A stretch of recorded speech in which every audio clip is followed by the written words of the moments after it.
What we gonna do right now is go back, way back. Give me your friend.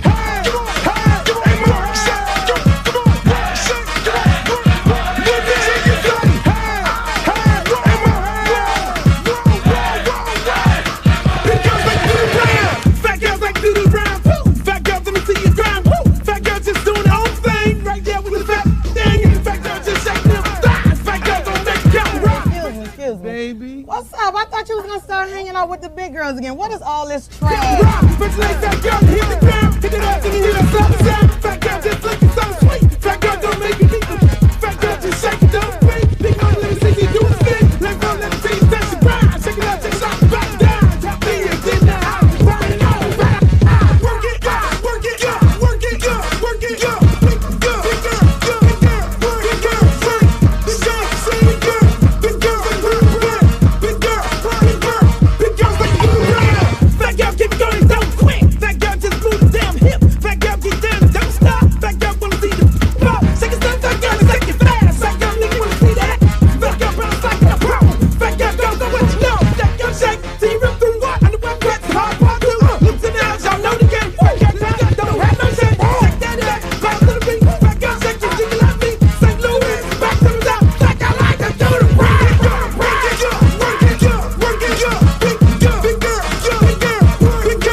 I'm serious. Where you are, not ever.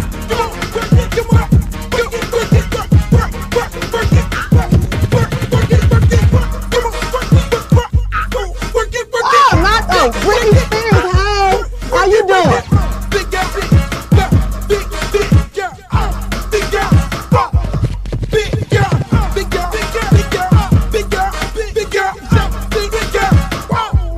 Oh, but ain't the little leprechaun.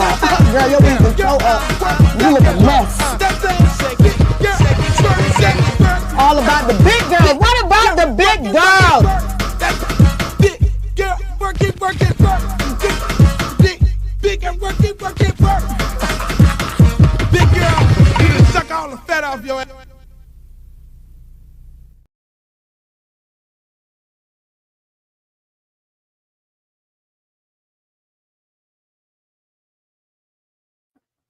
Yo, welcome to another edition of the Uncle Luke Show podcast. Ladies and gentlemen, we are brought to you by www.lukegear. You can go get your Luke gear at www.lukerecord.com. Also, we're running a campaign. This is a campaign to win it. I'm lost for words today. You can see I'm a little confused because I normally do the show on Fridays, Monday, Wednesday, and Friday.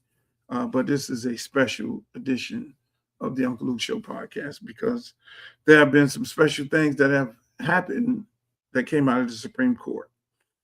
Later on tonight, I'll be on a show, West Side Gazette. Make sure y'all check that out, West Side Gazette. They're on YouTube. But today it is a very, very, very special edition of the Luke Show because Donald Trump has gotten his Supreme Court to rule in his favor to basically deport people, taking away their temporary protective status, which is called TPS. You probably heard that in the news. And so that is a very serious issue that is that warrant me to get on here right now because I'm running for Congressional District 20. And in Congressional District 20, there are quite a few people, a large amount of Haitians that are in this district that are here on temporary protective status. And their status in this country is up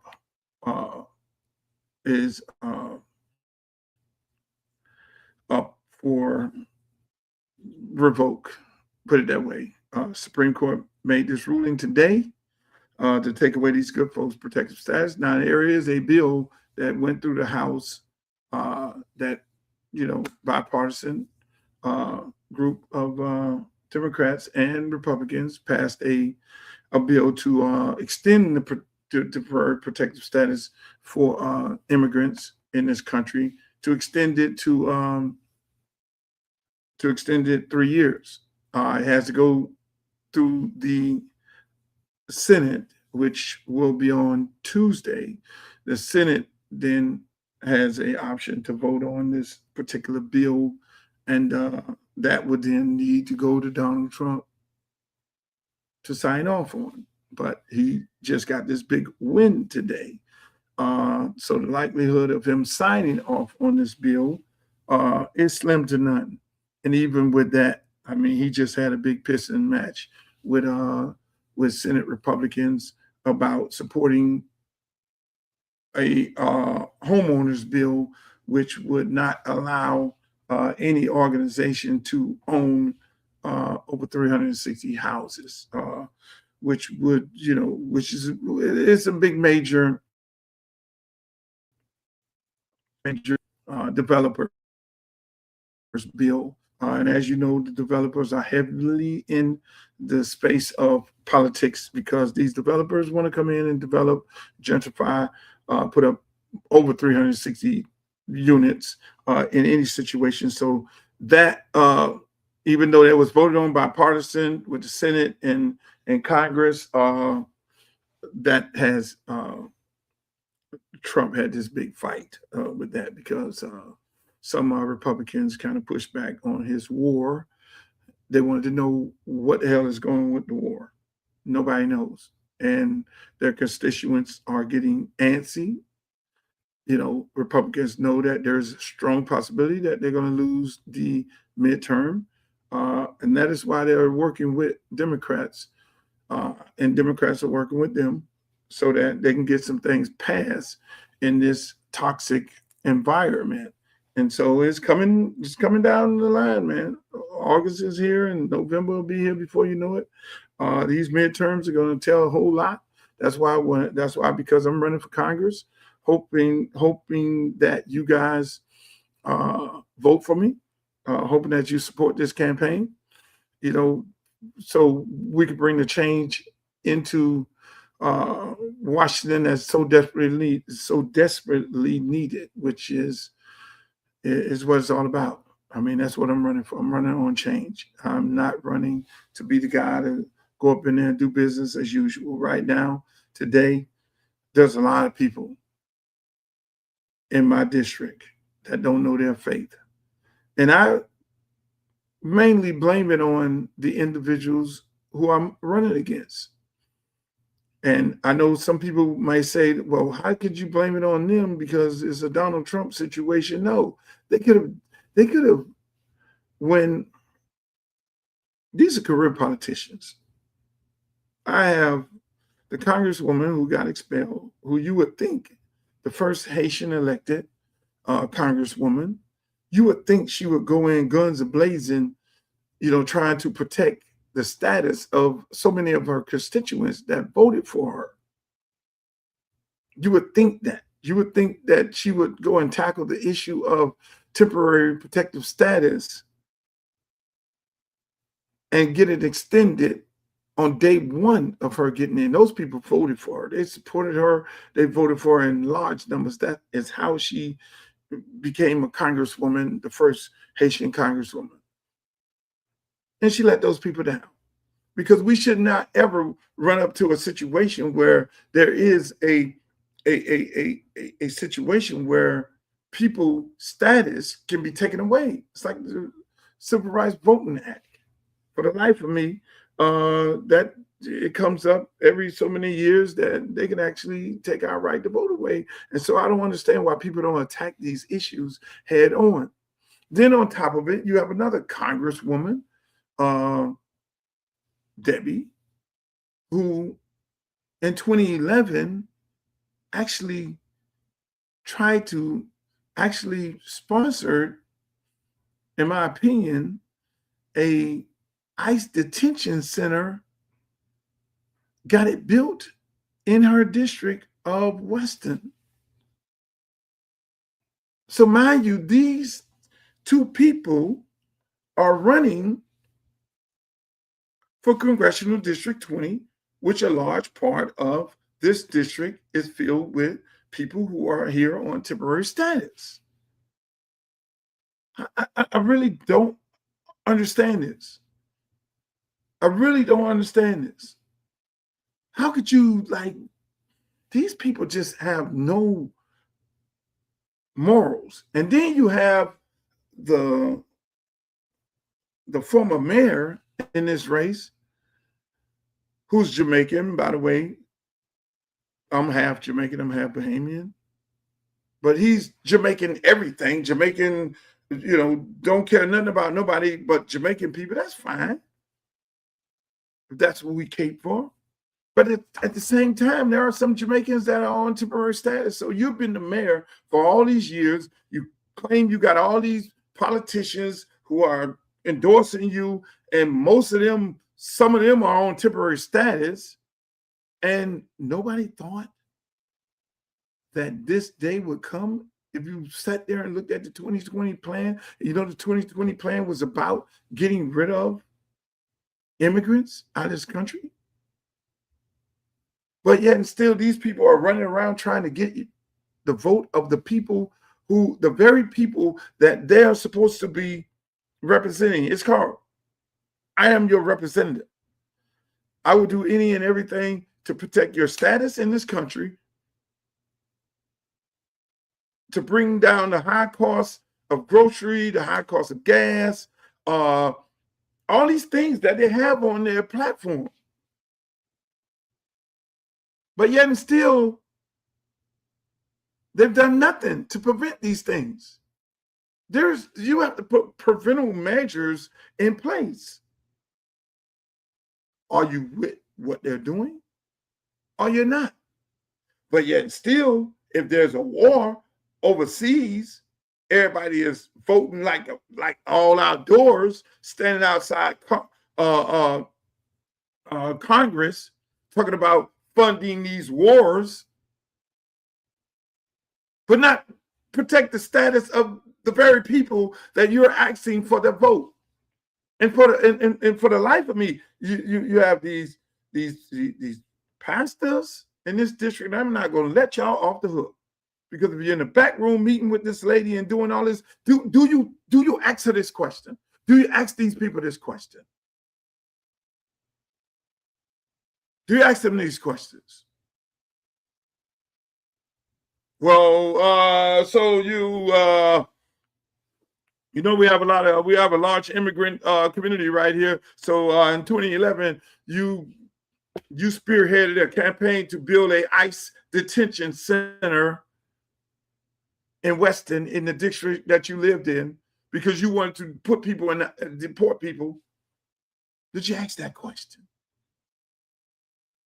Did you ask the question, hey, look, Congresswoman, you're the first Haitian Congresswoman. Did you spearhead? Why didn't you carry the bill to protect the status of Haitian people? Why were you not the sponsor of the bill? Why? Hey, white lady, why were you not the co-sponsor of the bill to protect the status of the targeted people, Haitians? You see what I'm saying? I mean, you know, I'm running against 4 people. I'm running against 3 of them are career politicians. 3 of them are career politicians that are solely responsible for what just happened today. Yeah, Donald Trump, yeah, I told y'all everything that was going to happen. I sat here and told you Debbie was going to get in this race. Nobody believed it. I told y'all when TPS was overturned and it went through the courts, the judge say, oh no, and then I knew it was going to fly up to the Supreme Court. And I told you once it get into Donald Trump's Supreme Court that they were going to rule for him. That is his Supreme Court. And now we're sitting here right now today in a situation where people are calling me saying, Luke, you told us it was going to happen. Yes, I did. But for the life of me, and you won't see this over the news, Sun Sentinel won't jump on this. They won't go hard at these career politicians to ask them, why didn't they do anything to prevent this day from coming? Because that's what it's all about. It's all about preventing this day from coming. When you're an elected official, because everything that happens right now is going to affect you in the next 5 to 10 years. So if you know you're going to lose and Trump is going to be the president, you put protective measures in to protect the status of the people of your congressional district. Everybody in the world saw the 2020 plan. They knew what he was coming in. He was, oh, the border. As soon as J.D. Vance jumped out there and started saying Haitians eat cats and dogs, it should have been an outcry. But if you have an embattled congresswoman, and if you have a white lady from another district right next door to you, who, by the way, now is running for you, don't say nothing, and her homeboy Moskowitz, don't say nothing, and Lawrence Franco up in Broward, don't say nothing. None of these people said nothing, but yet and still they want your vote. Yet still they want your support. Yet still they got the galls to come into the community who have just been issued the deportation death penalty. I talked about this. This is a major part of why I'm running. I coached at Little Haiti High School, Miami Edison, for 7 years. I'm friends with so many Haitian Americans. 95% of my friends are Haitians. The guy I go to the cigar bar with, the guy I go to the game with, the guys I hang out with, those are my friends. The guy I buy my tires from, those are my friends. Those are my friends. Heavily supporting me in this race. And so I'm sitting on here with a special edition of the Uncle Luke Show podcast. I'm sitting there. This is a horrible day, which Ray Charles could have saw it coming a million miles away. So people always ask me, like, why are you running for Congress? Because these are the type of things that are affecting us that you know is getting ready to happen. I can sit up here and bore you all day with the things and the moves that the Republicans are trying to make on Black people that haven't even been played. It's a chess game. And when you know how to play chess real good, you know the game, you know the play. So I can sit up here months and months ago on this podcast right here. Go look at the archives. You'll see I had a conversation about, yes, he's going to win in the Supreme Court with this temporary protective status once it was overturned in the lower courts. He's just going to run it up to the Supreme Court. That's his game plan.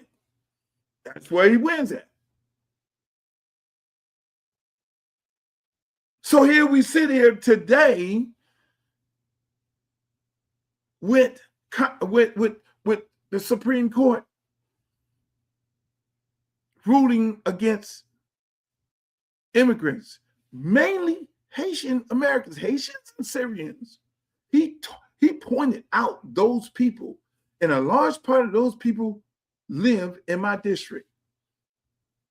And I know what happens. I just witnessed a lady working on my campaign, a very good friend of mine, just take all of her money, all of her savings, her and her husband been here since he was 3 years old, never been to Haiti in his life. The man gets deported last week.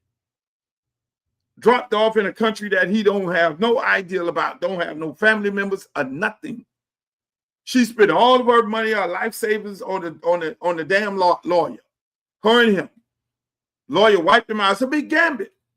Big scam. Lawyer wiped him out to the point where she couldn't afford the lawyer, and she just started doing ChatGPT.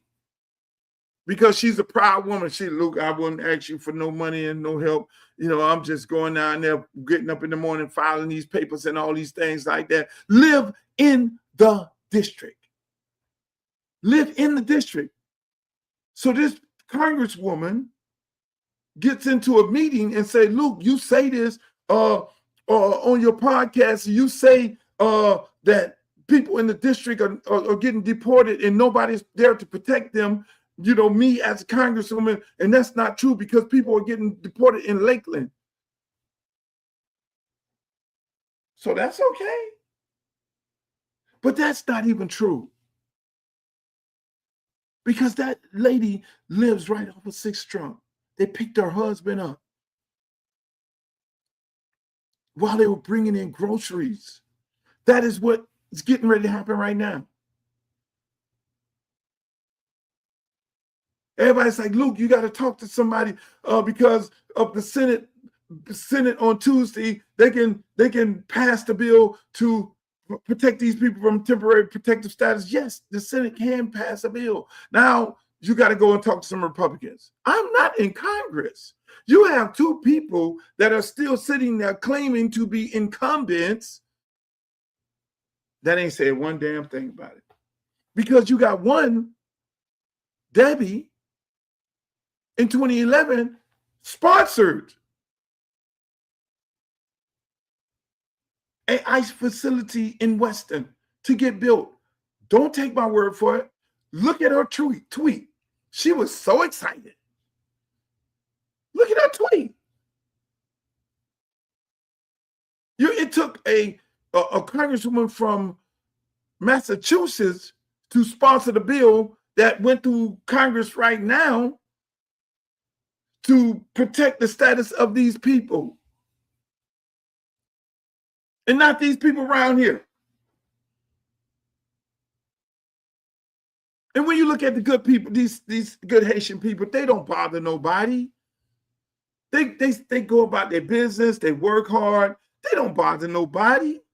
They ain't got no, the man ran on, oh yeah, we gonna get rid of all these cartel gangs and all this and all these. Them people don't bother, those people are hard-working people. You go to Joe Stonecraft, look in the kitchen, Haitians. You go to Mar-a-Lago, look who in the kitchen. Look who cleaned up the place, Haitians. You go to any one of these hotels around here. Good Haitian people, so now you're going to deport them. Who getting back there? Now you get ready to deport them. Really? We, here in South Florida, we don't have Fortune 500 companies. We don't have those. This South Florida, Dade, Broward, and Palm Beach, we are a service industry business. We're in the service industry. We have hotels. We make our money off hotel bed taxes. And the people who work in the hotels are the people of this community: white, black, green, purple, Haitian, Jamaican, Bahamian, Dominican, Cuban, Nicaraguan, Venezuelan, Jewish, white, black. Those are the people working in hotels. We are a hotel service industry. Either they're at the bar or they're in front of they're checking people in. So now you're just going to, again, people, for the life of me, what burns me up is that these people can parade around a community and be paraded and take pictures with people that it's like the devil is taking pictures with these people, posting it, and these people don't even know that they're taking a picture with the devil. They don't even know that they're taking a picture with the gentrifier. They don't even know they're taking a picture with an individual who sponsored a bill and got money to open up our ICE detention in her district. They're taking pictures with people and asking for support of people who look like them, talk like them, from their country, and don't give a rat's ass about them. But yet and still, you got me running.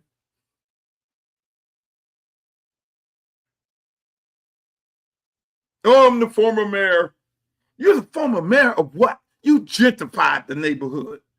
I got all these people here supporting me, all of them. Yeah, y'all getting ready to try to finish the job. And you're Jamaican. And don't think for 1 minute they're just going to go. It's all immigrants with on here on temporary status. So that means fair game to anybody that look like us.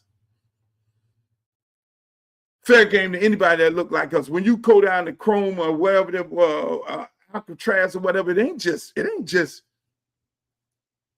Haitians in there. They use the Haitian thing. It's about everybody in there. So here we are sitting here today. I'm running again. That's why they keep that's why it sickens me. It sickens me when every day I think about it. These assholes actually call me, talk about consolidate to come up with one person to be in this race against the white lady when the numbers ain't even there. When the numbers so I look. And I look around, everybody in that room. At some point, I'm going to ask everybody who brought me in these rooms, who paid you? Because my time is precious. Because time is money. And I literally sat there, but I sat there every day thinking about what the fuck am I doing in this room with these people right here? Who paid y'all? Why y'all in here having this conversation with me, and then my field guy breaks down the numbers, and I'm like, these people really trying to play me. But going back to the mere fact that who in this room can fight for these people at this moment in these times? This man, I said it right. I said it back then. Something else. Joe Biden, I'm thinking about packing the court. I don't know. Go to my social media, pull it up. I said, pack the court, dummy. If Joe Biden did anything wrong, and I call the dumbass man did not pack the court. Because if he packed the court, we wouldn't be in this situation right now. And these people get ready. I'm just thinking, I care about these people. I put so many of these Haitian kids in college to find a better way, where I had to sit there and have a conversation with their parents who don't even speak English, with an interpreter on my team. I literally had a coach that his job was to interpret to the parents what we're doing and how we're working, how we're interacting with the kids, because they couldn't speak no English. And I'm in this race with a bunch of people who are users.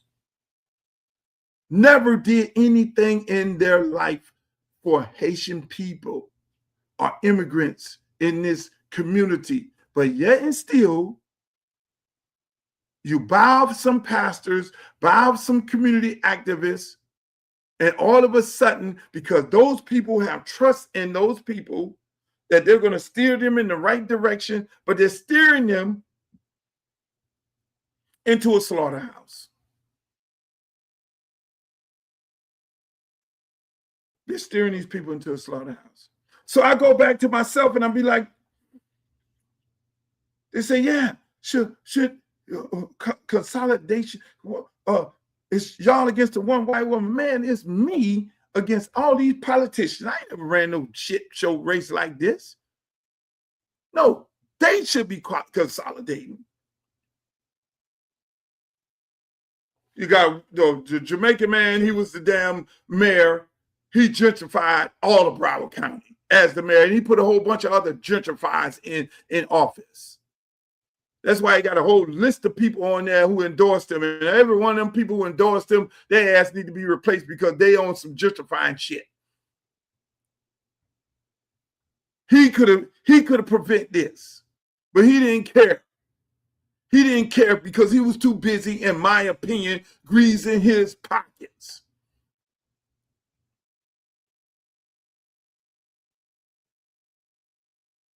Kids in jail for the same thing.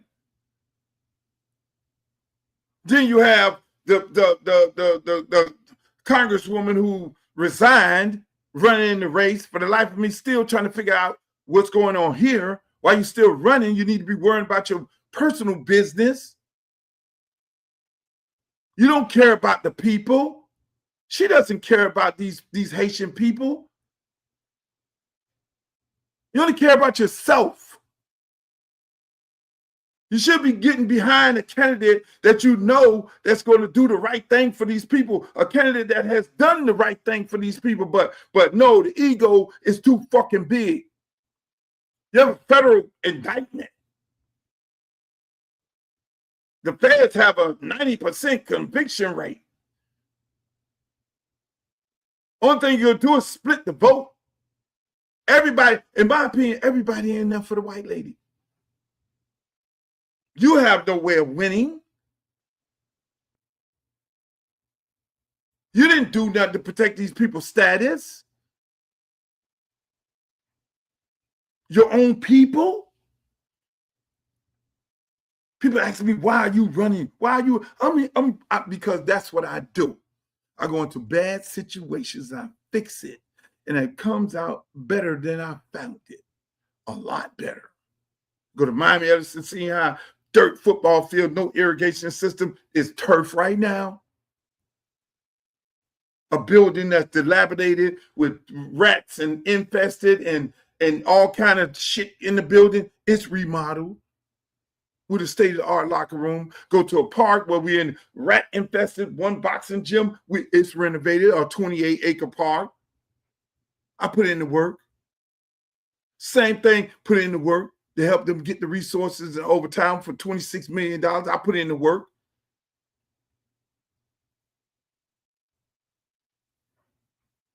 Inspire the whole nation to want to own and operate their own record companies. Put in the work. Eliminated the beef between Broward and Dade County. We put in the work. So I'm sitting up here looking at the situation. The situation is bad because they've allowed the gentrifiers to take over Miami. And the last frontier of South Florida right now is Congressional District 20, Broward County. I go knock on door to door, take yard signs, talk to people at restaurants. It is so many people that have moved from Dade County to Broward County because they saw what was going on.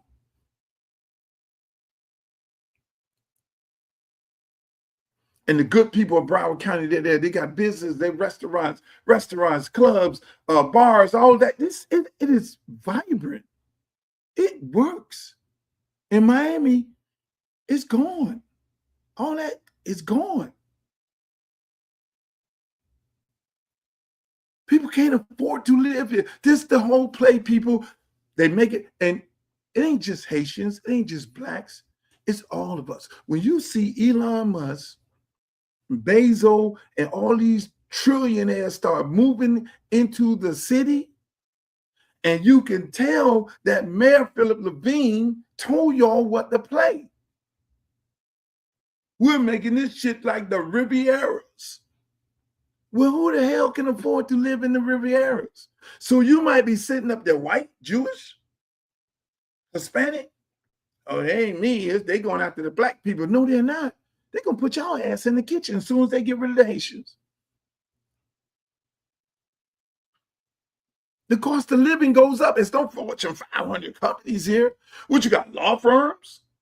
You got Brickell? You got downtown You got downtown Fort Lauderdale? Really? You got Los Olas? Where's the Fortune 500 companies that you can go get a job as if you're in Buckhead in Atlanta, whereas the Coca-Cola plant and the corporation of Mercedes-Benz and all these places where you can go get six-figure jobs? You don't have that here. This is a service industry.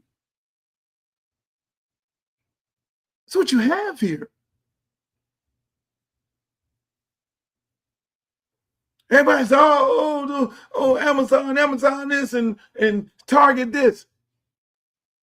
In a minute, Amazon is going to have robots doing the job. Y'all don't see that coming? Y'all really sleep at the wheel? Those jobs will be eliminated.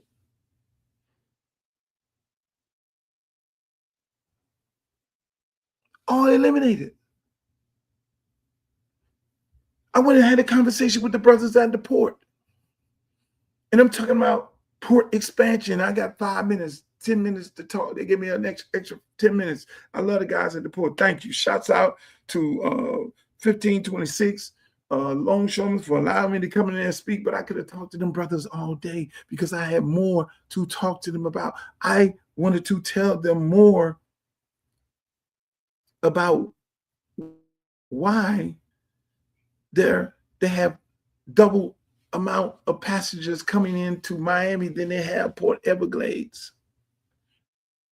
I did mention who controlled the port. Who's the actual congressmen and women that controls the port? It's Jared Moskowitz, and it's been for a very long time, forever, Debbie Wasserman Schultz.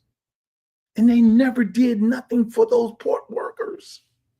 They never expanded the port. They never drugged the port, the water. They never expanded it to where they can bring more ships in to bring more money in to then do what? Bring more money into Broward County. These are simple things. These are simple fixes. But when it's all about you, the individual, and it's not about the people, I'm running against a bunch of people who don't give a rat's about people. They don't care nothing about the people. They care about themselves, lining their own pockets, having saying, I'm a congresswoman, I'm a congressman, I'm a mayor and all this. They just want a title. Fuck a title. What about the people? That's why nobody in this race record can compare to my philanthropical work that I've done in the community. That's what they talk about. Qualified?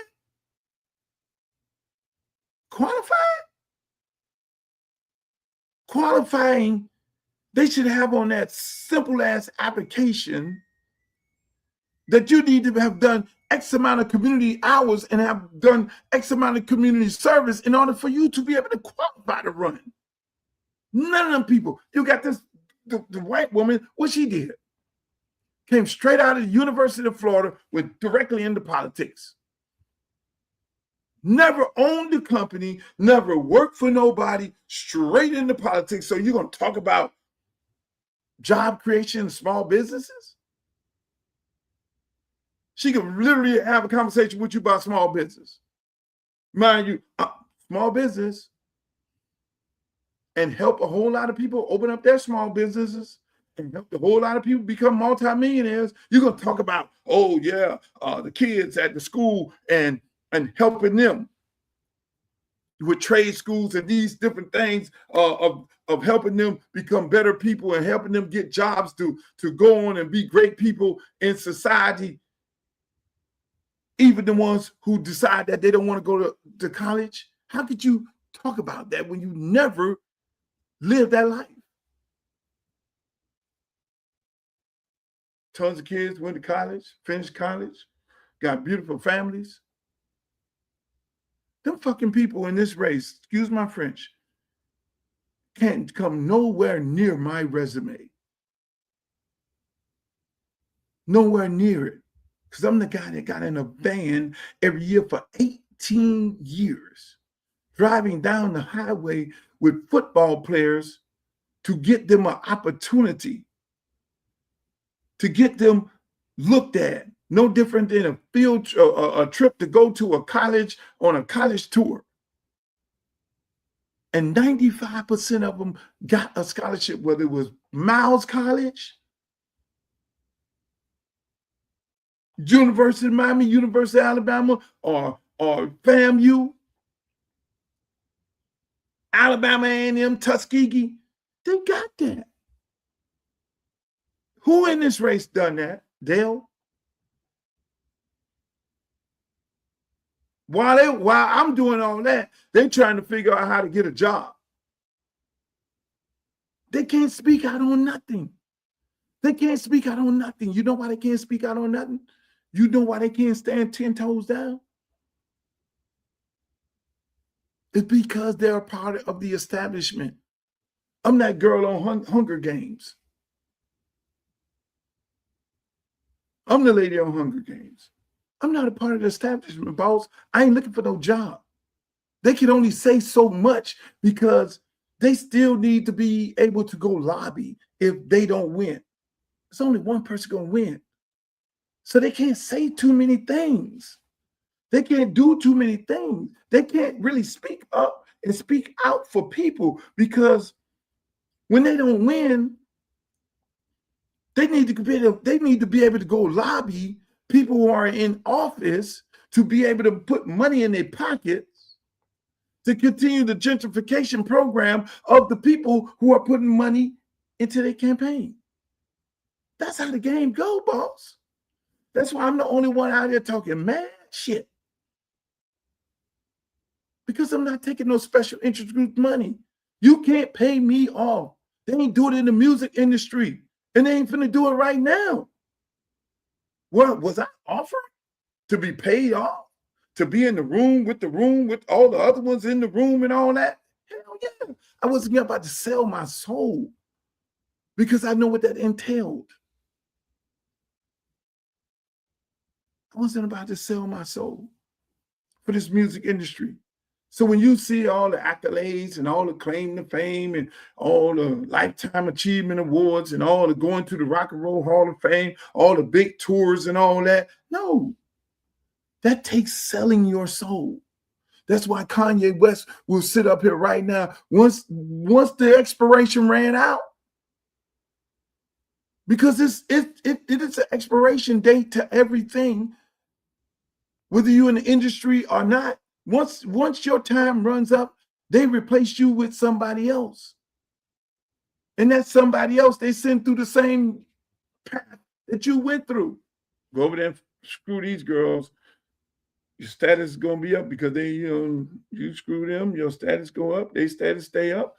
And then you go make money, go on tour, and then come back. Okay, on to the next one. Okay, you got to go now, your expiration. But you better zip your lips. Don't say nothing other than that. Your ass be barred. Come on, man. People, Donald Trump his Supreme Court has just ruled to take the status away of people who are here on temporary status. And when it comes to his immigration crackdown efforts, this one, not about birthright citizenship. That's the thing you keep hearing all about. Instead, this is about something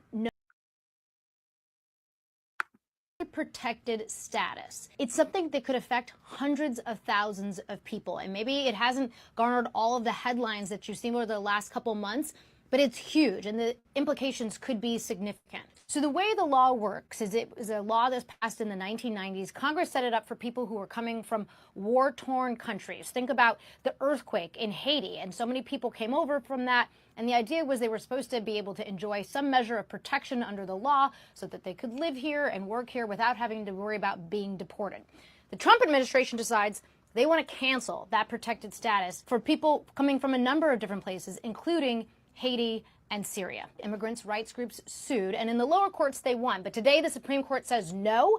Actually, the Homeland Security Secretary ability to make those types of on-off determinations about who's in and who's out, that is unreviewable by a federal court. So not even getting into whether the designation was right or wrong, federal courts actually do not get to review it under the law. And that's because there's a portion of the federal law that says there is no judicial review. And so the Supreme Court is hanging their hat on that particular portion of the federal statute to say, well, we're not going to even get into this.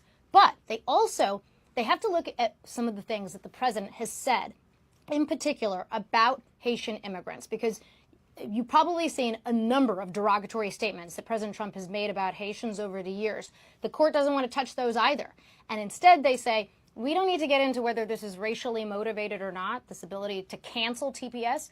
Instead, we're going to say there were some non-racist motivations here, at least as stated by the Trump administration, so we don't even need to get into it. So the upshot is hundreds of thousands of immigrants can now be deported because of this decision. This is the thing that does it. But that wasn't the only huge move that the Supreme Court made when it comes to immigration today.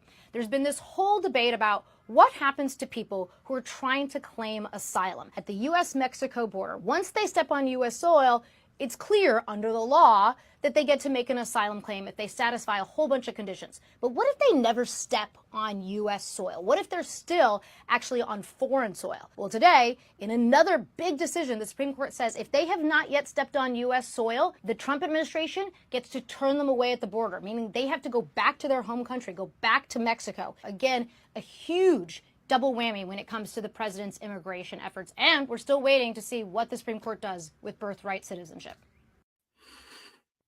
As you can see, where we're at. That's where we're at.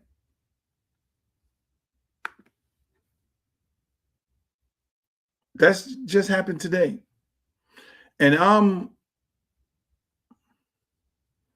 I'm disgusted by this because these good people don't bother anybody. Am I surprised? No, I'm not surprised, because I said it on this podcast right here that this day would come, because he was running it up to the Supreme Court, and we know that's his game plan, running up to the Supreme Court. That's where he's going to win. If they were able to overturn our gerrymandered maps in the 1965 Voters' Right Act, if they were able to do that, you think for 1 minute they were not going to be able to take the temporary status of a group of Haitians and Syrians and immigrants in this country? But I'm more disgusted by the individuals that I'm running in this race. That's who I'm disgusted by, because they were in Congress. 2 of them were in Congress, and one guy was the freaking mayor of Brown County.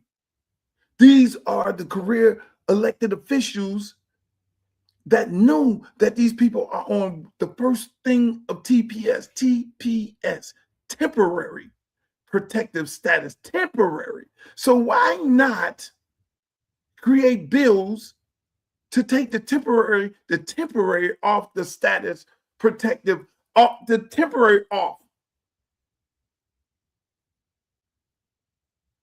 and create a pathway of these people being able to live here free of any temporary status?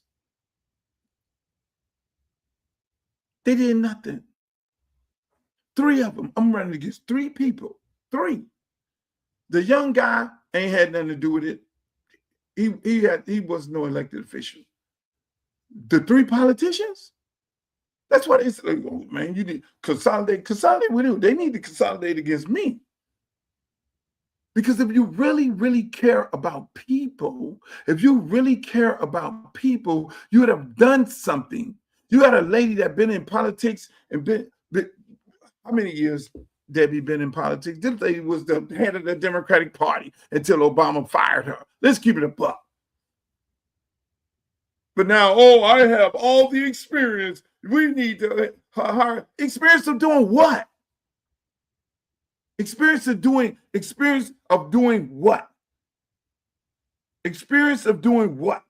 What is experience? What experience of doing what?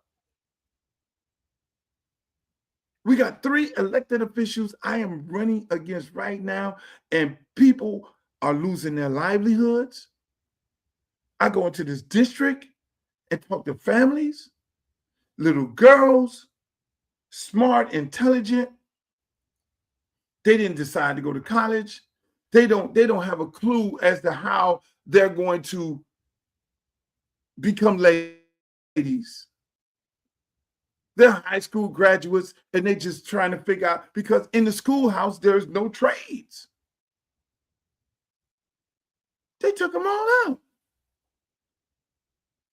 They just want a better life for themselves. And their parents are sitting there want a better life for themselves. Parents are sitting there, don't even know how to make ends meet, make it go working from check to check. They don't want to be working from check to check.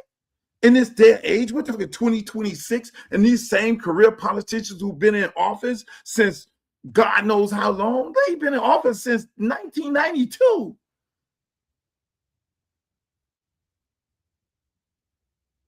And they're just running. Look, man, I sit there and look at these people, man. They put me in rooms with these people. I be looking at these people, man. Y'all the worst thing in my mind. And y'all, hopefully y'all look at this right now, because circling in my mind, I'm going to be cordial. I'm going to be respectful. But I am looking at you saying, why are you here? You have failed the people. You could have took the temporary off these people protective status a long time ago. You could have dealt with that day one. If you know you're representing a group of people, if you know you're good and ready to go and represent a group of people, if you're in a neighboring county, you're supposed to go with the other congressperson and say, hey, look, man, we got to get this temporary off the protective status of these people, because we know a large amount of people are here on temporary status. And majority of these people have been here forever. They're our friends. They're our neighbors.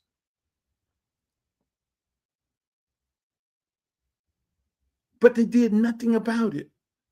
I'm the mayor of Fort Lauderdale. Hey, look, I'm going to talk to the congresswoman and congressman and say, hey, congresswoman, we got a large part, my Jamaican people, my friends, and all these people and these Haitians in this community right here, we need to take the temporary off of their status and try to work toward a way to a pathway to citizenship. We can create programs where we hire lawyers, get legal aid involved, get the law firms who are putting all the money into your campaigns, get them involved to put these people on a pathway. But they don't care. They don't care. They just want to get to Congress and make money off the stock market. They just want to get to Congress to sponsor wars. They want to get to Congress so people can then put a whole bunch of money in their PAC. They want to get to Congress so that they can get their girlfriend or their boyfriend or their daughters or their homeboy or people who put money into their campaign, a job on Capitol Hill or some corporation, because that corporation is going to be lobbying them so that they can get a vote to do something out. They want to get into Congress to then gentrify the neighborhood. That's what I'm running against.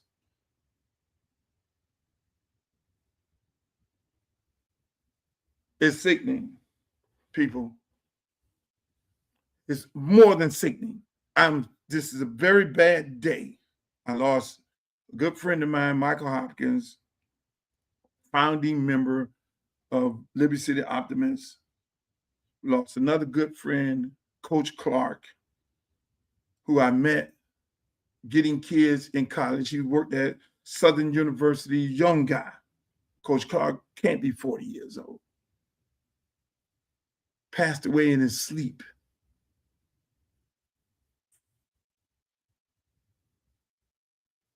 These are serious times, people.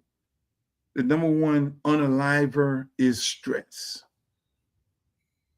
Just imagine what these good folks are going through in Congressional District 20 who are here on temporary status. Those people who I am running against, they failed you, all of them, except the young guy. The rest of them, they all failed you. And they're not going to fight for you. And this it starts right here. This man literally pointed out Haitians, him and J.D. Vance, his vice president. Nobody stepped up for these people. You think for 1 minute, me as a congressman, J.D. Vance or Donald Trump or anybody is going to go out there and start talking about Haitians and all that stuff like that, and I'm not going to say nothing?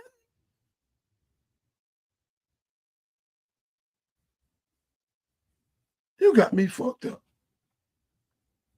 You think I'm not going to, you think I won't fight for these people? But again, everybody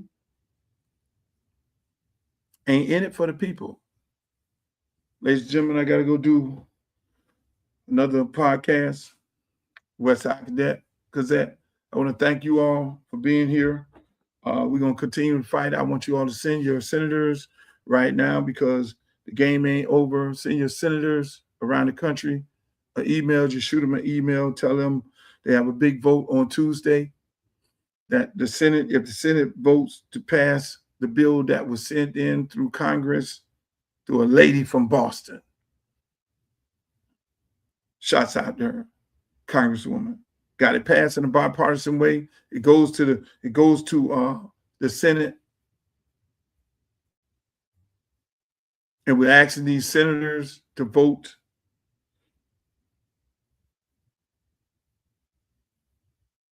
to protect the status of these immigrants.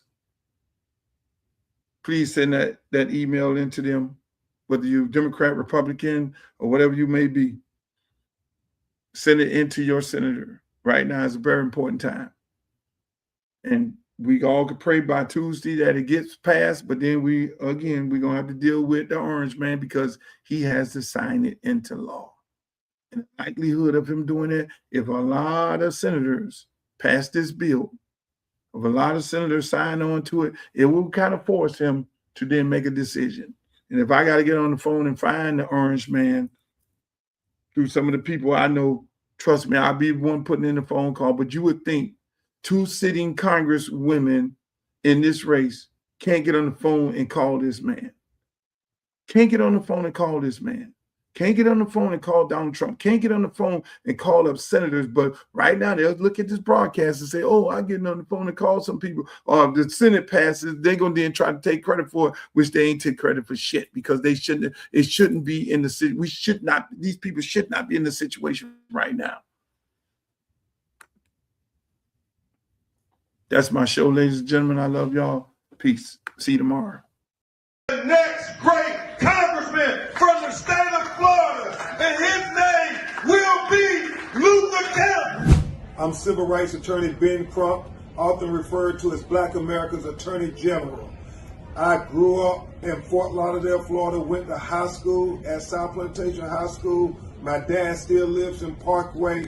We want to make sure we have a strong advocate from our community who understands our culture to go fight for us in the United States Congress. So make sure you go vote for Uncle Luke Campbell for Congress on August 18th.